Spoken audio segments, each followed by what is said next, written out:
অনেক সময় দেখা যায় যে যারা খারাপ মানুষ তারা সাকসেসফুল হয়েই যাচ্ছেন, অথচ যারা ভালো মানুষ তারা স্ট্রাগল করেই যাচ্ছেন।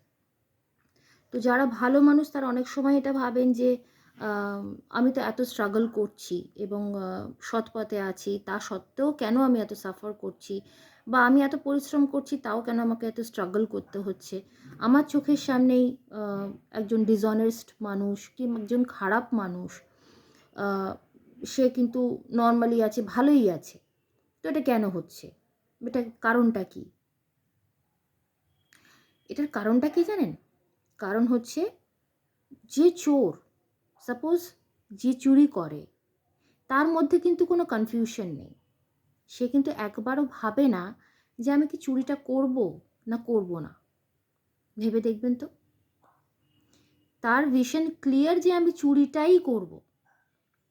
ফলে সে চুরিটাই করছে এবং চুরিটাই সে পারফেক্টলি করছে। অথচ একজন ভালো মানুষ, তার মধ্যে হাজারটা কনফিউশন।